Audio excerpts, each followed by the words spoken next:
My heart broke as I threw the chopped remains of my father's old chair into the fire. But I had no other choice.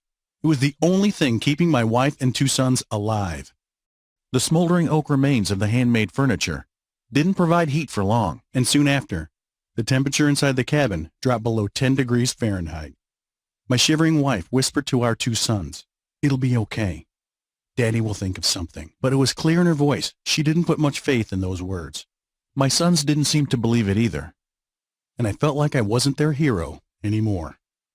I had failed them. Their prepper dad, who always had a plan B for disaster, had let them down. Let me tell you, there is nothing worse for a man than to watch your family suffer and not be able to do a damn thing about it. Instead, I felt ashamed. Deeply ashamed. The generator was new, barely a year old and still under warranty, but it had failed me and, in turn, I had failed my family. Before I continue, let me introduce myself real quick. My name is James Miller. A couple of years ago, I was still what you'd call a suburban prepper, married with 2 kids and a garage full of rations. As a kid, I grew up on my father's farm during the Red Scare in the 60s. My dad, God bless his soul, was one of the 404,000 veterans who fought in both World War II and Korea. Harsh but honest. The type of guy they don't seem to make anymore. He was also what you would call a true homesteader or survivalist. Yet he never described himself as such. For him, it was simply common sense. If you want to know what he was like, just imagine a survivalist MacGyver mixed with a bit of Clint Eastwood grit. He was tremendous with his hands, as many men from that generation were, and he designed and built many things on his own, from improvised power generators, like windmills and water wheels to get off the grid, to food gardens and different ways to preserve and store said food, such as dehydrators and root cellars, water wells, and rainwater collection systems for watering and hygiene too. He even made his own crossbow so he could silently hunt down prey in the woods. These projects had a similar theme. They were all made from easy-to-find materials and with basic tools. My dad didn't even have a workshop. But his most ambitious project was a fully self-sufficient log cabin in the mountains, made entirely by himself. A sort of off-the-grid getaway in case the commies invaded and the nukes started dropping. And when my father lay on his deathbed decades later, he grabbed me by the collar, he was still strong as a bull moose, and said, "James, my son, take care of the cabin. Take care of it, not just for your sake, but for your children too. I found peace there, so whenever you need it, you'll find it there too." To this day, his words still move me and drive me to make him proud. Not only did he give me the cabin, but he also handed me his notebook with all of his projects inside. Years before, he tried to get it published, but a greedy publisher ran off with all of his money and his dream to help Americans get more self-reliant. He hoped one day I'd succeed where he had failed. But I'm getting ahead of myself. Now, one day, not long after my father passed, I took my wife and 2 kids to the cabin. Since it was old-school, self-reliant, completely off-grid, I thought it'd be a great experience for my suburban kids. When we left on Saturday morning, the weather report warned of light snow in the area. Heck, I thought, maybe this isn't such a good idea. But the excitement my kids had in the days leading up to the weekend turned out to be contagious. And besides, the cabin had a stove and an ample supply of firewood to keep us warm. But if anything happened, I had some contingency plans in my truck. Everything would be fine, I told myself. So, after a 5-hour drive through light snow, we drove up the dirt road leading to the cabin, when suddenly the snow became fierce. In typical fashion, the weather report was off, way off, and that light snow turned out to be nothing short of a full-blown blizzard. I tried to turn back, but it didn't take long for the truck to get stuck. We had to get out before we were snowed in. Fortunately, we were close to the cabin, so we made a run for it. Then, after 800 yards or so, we spied the cabin when suddenly something caught my eye that made my stomach drop. The firewood supply was gone. A brief investigation showed some cigarette butts around the crime scene. Someone had stolen my wood. Desperate locals, greedy thieves, or who knows, maybe a gun-grabbing Democrat who mistook the firewood for assault rifles. But back then, I wasn't in a joking mood. Luckily, there was a plan B. See, as a prepper, I always had a backup plan, which in this case were a portable generator and an electric space heater I had stashed in my truck, my BOV. In hindsight, a gas generator would have been better, but I was still young. So, after I tucked my family under some blankets in a small room, and threw some newspapers in my dad's old stove to keep them warm, I set out to face the white hell outside and came back, after what felt like an excruciating hour, with the generator and heater. I put the generator on the porch, hooked everything up, and a couple of moments later, the heater buzzed into action. Relieved and exhausted, we fell asleep on our mattress in the smallest room we could heat, when suddenly, in the night, my youngest woke me up. "Dad, I'm freezing." "Then go to sleep next to the heater," I said. "But it's off." It was then I noticed the generator wasn't making any noise. Immediately, I rushed outside and tried to restart it, but to no avail. What the heck was wrong with this thing? Frustrated, I tried to start it again. Then I kicked it. Next, I pled with it. Finally, I begged God. But still, the generator stayed silent. Defeated, I headed back into the cabin and watched as the thermometer dropped and kept dropping. See, I made a mistake. I relied too much on a piece of technology to save our butts. Now, I'll tell you what happened next in just a minute, but I need to rant about this serious issue first. It's something my dad talked a lot about, and something he often criticized me for. Because when I used a freezer to preserve my food, my dad used a root cellar filled with food he dehydrated and/or freeze-dried himself.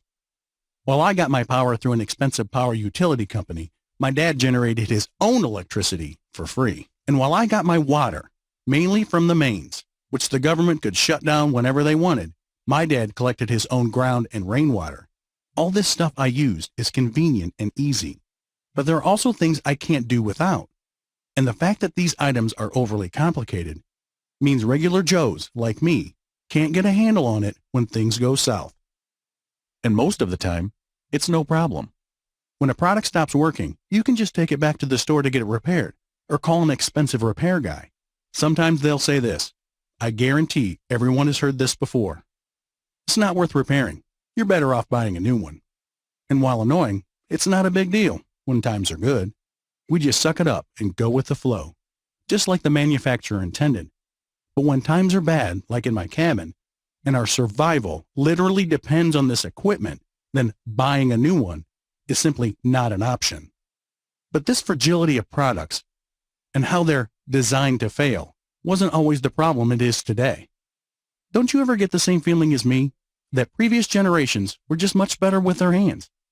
They could repair everything, sew their own clothes, and build projects with nothing more than a hammer, some nails, and the plans stored in their heads.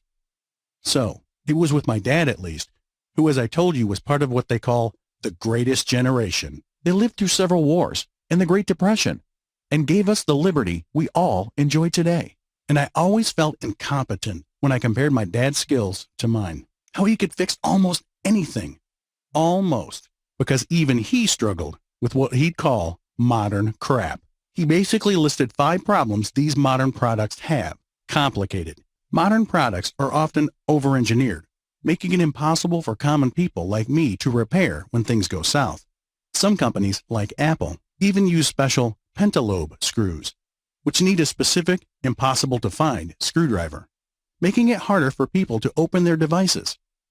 The more complicated a system is, the easier it breaks. And when a complicated system breaks, it is much harder to fix. Expensive. The projects are made from cheap materials you can find in any corner hardware store. In case of the SHTF, these materials can also be scavenged, and needed tools are basic, so no expensive workshops are needed. My dad believed in giving the common blue-collar hero a fighting chance. Rigid. Manufacturers don't like you tinkering with their products and possibly making them better, because why would you buy their new products if you were able to improve them yourself? Just look at how many devices there are where you can't even replace the battery. Fragile. There are 2 reasons companies make their products flimsy and incapable of dealing with stress. First, because they use weak materials to cut costs. Therefore, while the product works in good conditions, this means a slight change in the environment is often fatal. Unreliable. The second reason is some manufacturers do it deliberately. So, it'll eventually break and force you to buy a new one. This concept is called planned obsolescence, and it's got major tech companies like Apple and Samsung in trouble with the law before. So, there I was in the cabin, sitting on the floor in the dim light with the broken generator in front of me, trying to figure out what was wrong with it. Meanwhile, my family was freezing, and so was I, to be honest. The only thing we could burn was the furniture, old oak chairs, and tables my father had made. We chopped up one chair and threw it into the stove, something which still pains me to this day. But the warmth it gave us only lasted a moment. So instead of burning yet another chair, I went outside and into the shed next to the cabin to look for fewer precious things to burn. This was the old shed my dad used to store his tools and smaller projects. As I dug through them, one of them caught my eye. It was an old improvised generator made from car parts. Surely it wouldn't work, right? It hasn't run in probably 10 years or so and was covered in a thick layer of dust. But it was worth a try. I fueled her up and put some grease on the moving parts, then took her out to the deck. Then I pulled the rope start. Nothing. Second pull. Nothing still. My doubt increased, but I still had hope. Third pull. The generator struggled at first, but eventually, like Frankenstein's monster, it was alive. As soon as I had hooked it up to the space heater's cable, I could hear a magical sound from inside the cabin. Cheering. When I entered, my wife and sons were dancing around the space heater like cavemen who had just discovered fire. In the end, my wife and kids fell asleep again around the heater while I kept watch. But my dad's generator did its job and kept running. As we got rescued from our snowed-in cabin the next day by a half-track, my wife whispered in my ear, "My hero." And after the weekend, my kids at school boasted to the other kids about their old dad. By the way, I still use my dad's faithful generator even now, 9 years later. But this whole incident got me thinking about the things in my house. Not just my generator, but other things I relied on and used for prepping. Stuff like my food dehydrator, my solar power system, my expensive water well. All of these were built or installed by other people and rather complex. If they went down, I didn't have a clue how to fix these or adapt them to new situations. And while I was thinking of this, it dawned on me. I need to replace the modern, complicated machines, which I depended on my life and my family's, with simple, lasting alternatives, like my dad's old generator. Do you remember me telling you about my dad's notebook, which he gave to me on his deathbed? Now, all those projects he wrote down in this notebook, including clear instructions, required materials and tools, and precise measurements, it was a real treasure trove. My dad saw the value as well and tried to publish his guide as a printed book. He didn't care much about money. That was just an extra. For him, the most important thing was to get this information out to other people so they could be more self-reliant and independent from the system. But unfortunately, the publisher he worked with turned out to be a low-life scammer who liked to take advantage of an old man. He stalled the project deliberately for years, and he kept asking my dad for more money to pay for his expenses. Yes, that's right. My dad paid him to show how much he wanted to have this on the market and into people's homes. "Don't worry about these investments," the scammer had said. "Once this gets out, you'll make it back tenfold." After a few years, the publisher vanished without a trace, with all my dad's money and his dream. So that's why, when he was on his deathbed, he wanted me to have the cabin and his prized notebook, not just for me and my family, but perhaps to help others as well. After what happened in the cabin, I looked in the notebook and was surprised to see a crude drawing of a familiar friend. It was the same generator that saved my family's lives. My dad had written down all the materials for the generator, the basic tools, and easy-to-understand plain English instructions on how to make it. So, after a quick trip to the local hardware store to get some of the materials, I decided to recreate the generator which had powered my space heater. It shocked me how easy it was. Even for someone like me, a suburban prepper with little to no DIY experience, it was simple and straightforward. I mean, after just an afternoon, I had already finished the project using an old lawnmower engine. Excited, I tried to remake some of the other projects my dad had noted down and put some time aside on lazy Sunday afternoons. Again, the instructions were so simple, I believed even my youngest son could have had a good shot at building them all by himself. And it's how I was able to complete an underground greenhouse to grow my own food on my first try as a DIY newbie. Plus, I dug my own water well and made a filter so I can get clean water to my home with cheap, everyday tools and materials. Finally, for a bit of fun, I recreated my father's crossbow. My boys were really happy with that one. All the projects follow my dad's SCARR principle. For him, this was the key to success. Simple, easy to make, understand, and repair.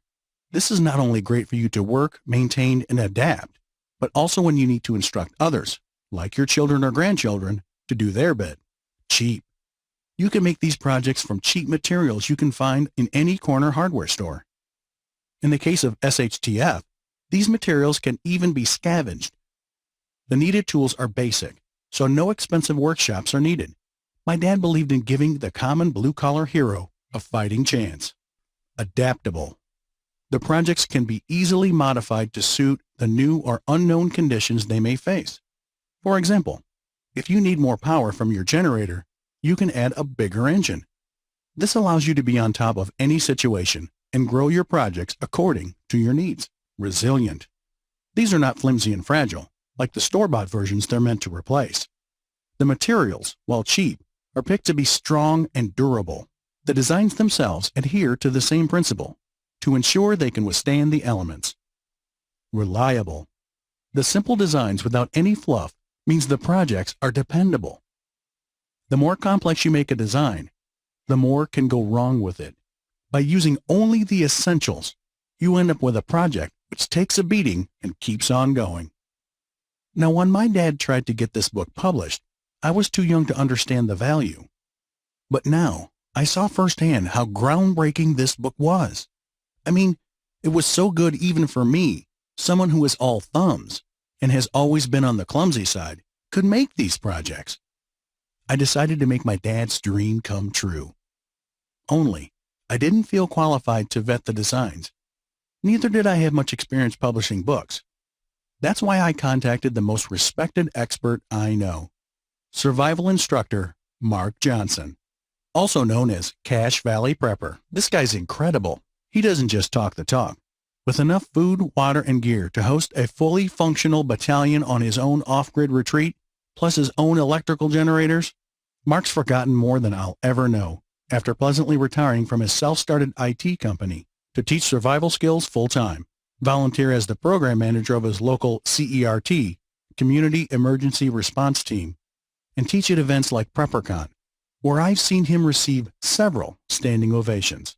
Together, we built and noted down all my dad's designs and verified them for safety. Even this hardcore dude was impressed with them, which made me so proud of my old man. Some of these notes were about 20 years old at this point, and while still relevant, we decided to update them to fit new materials and tools where applicable.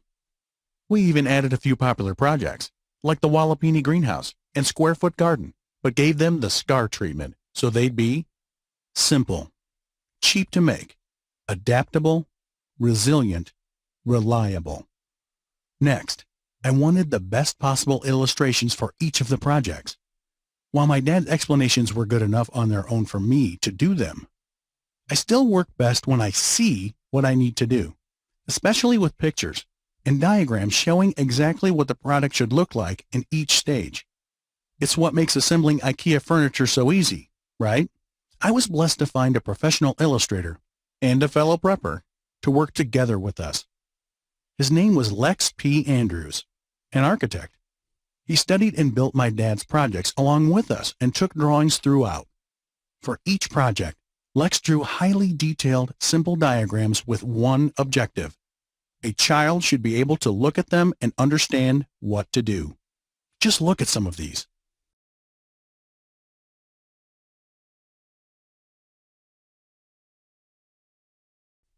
Finally, as the cherry on top, we teamed up with the experts of Survivalpedia to publish this guide. Survivalpedia is one of the most popular prepper and survivalist websites on the web, with thousands of articles and experts. They ask their readers, who are both intermediate and experienced preppers, homesteaders, and survivalists what type of DIY projects they wanted to see. That's why we only cover